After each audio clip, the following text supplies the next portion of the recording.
ஆனால் நான் கேள்விப்பட்ட அளவில் சட்டவிரோத செயற்பாட்டில் ஈடுபடுற தரப்புகள் என்று சொல்லப்படுகிறது.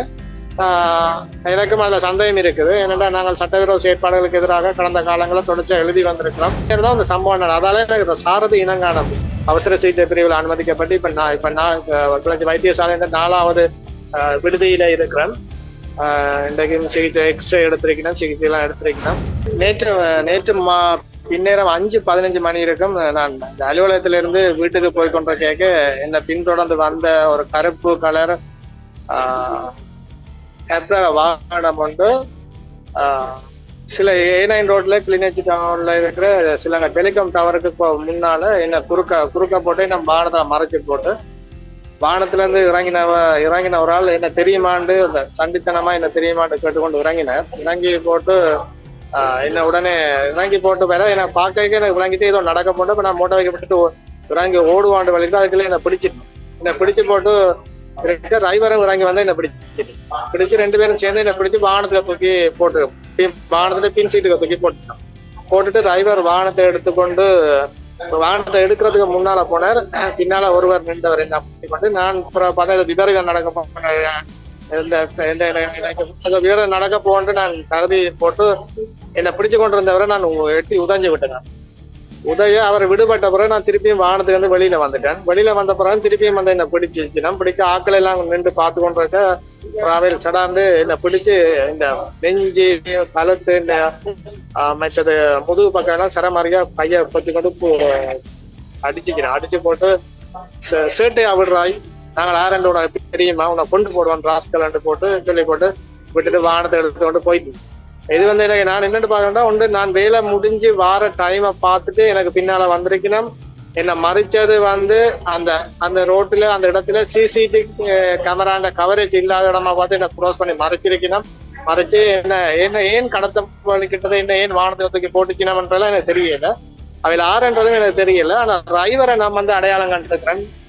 வாகனத்தை ஓட்டிக்கொண்டு வந்த சாரதி வந்து இந்த சம்பவம் நேற்று பின்னேரம் 5:15 நடக்குது A9 ரோட்ல. அவர் நேற்று மத்தியானம் வந்து ஓட்ட அலுவலகத்துக்கு வந்து தண்ணி பில் சம்பந்தமாக ஓட்ட அலுவலக பொறுப்பதிகாரியோடு வாயு தர்க்கத்தில் ஈடுபட்டு போனவர். அப்ப அவருக்கு வீல் பிரச்சனை சம்பந்தமா கழிச்சிட்டு போனவர். அதுக்கு பிறகுதான் இவர் பின்னர் தான் இந்த சம்பவம். அதால எனக்கு சாரதி இனங்காண முடிஞ்சது.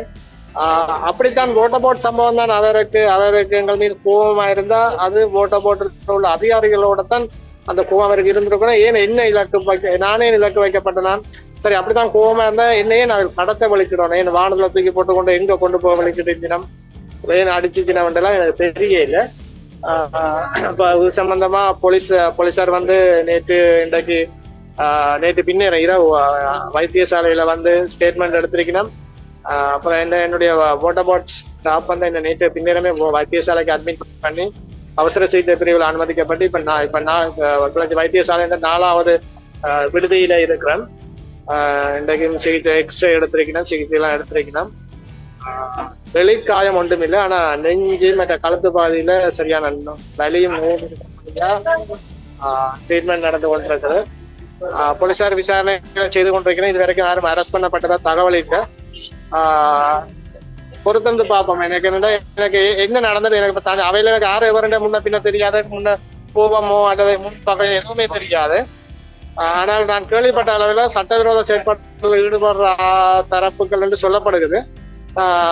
எனக்கும் அதுல சந்தேகம் இருக்குது. ஏனென்றால் நாங்கள் சட்டவிரோத செயற்பாடுகளுக்கு எதிராக கடந்த காலங்களில் தொடர்ச்சியாக எழுதி வந்திருக்கிறோம். அதன் விளைவாக இருக்கலாமா என்ற சந்தேகமும் எனக்கு இருக்குது. எனவே எதுவாண்டாலும் போலீஸ் தான் விசாரணையில தெரிய வரும் நினைக்கிறேன். வாகனத்துல உங்களை கடத்த முற்பட்ட டிரைவரை உங்களால இனங்காண முடியும் என்று நீங்க சொன்னிருந்தீங்க. உங்களோட ஆபீஸுக்கு நேற்று வந்து அவர் வந்து தற்கப்பட்டவருக்கு அவர்கிட்ட சிசிடிவி கேமரா காட்சிகள் வந்து உங்களோட ஆபீஸ்ல இருக்குமா? சொல்லுங்க. எங்களோட அலுவலகத்துல சிசிடிவி கேமரா இல்லை, அது ஒரு அது இல்லை. அதனால அவர்கிட்ட அந்த சிசிடிவி எடுக்கல. ஆனா அந்த சம்பவம் நடந்த இடத்துலயும் இல்லை. சம்பவம் நடந்த இடத்துல சிசிடிவி கேமரா காட்சி இருந்திருக்க மாதிரி தான் உண்மையா ஒரு படம் பாக்குற மாதிரி இருந்திருக்கேன். என்ன அவையில் தூக்கி போட்டது,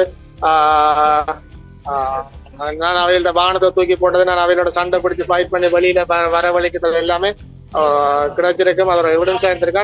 அவங்க பிளான் பண்ணி தான் செய்திருக்கிறாங்க. ஆனால் வாகனம் வந்து போன இடங்கள்ல ஏராளமான சிசிடிவி கேமராக்கள் இருக்குது. அதை வச்சு கொண்டு வாகனத்தை அடையாளம் காணலாம். நேற்றைய அபிவிருத்தி குழு கூட்டத்திலையும் இந்த சட்டவிரோதமான மணல் அகழ்வு பற்றி அதிக அளவு பேசப்பட்டது. அது சார்ந்த கட்டுரைகளை நீங்கள் எழுதியிருக்கீங்க, அது சார்ந்த செய்திகளையும் வெளிக்கொண்டீங்க. அதுதான் உங்களுடைய இந்த அச்சுறுத்தலுக்கு ஒரு காரணமாக இருக்கும் என்று வெளியில் பேசப்படுகிறது.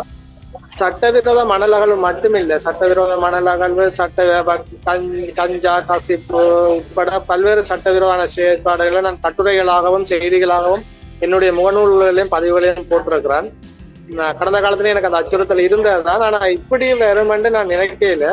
இது அதுக்காக நடந்ததா, என்னத்துக்காண்டி நடந்ததுன்றது உண்மையா எனக்கு சொல்ல தெரியல. போலீசார் இந்த விசாரணையில தான் தெரிய வரும் ஏன் இப்படி ஒன்று நடந்ததுன்னு.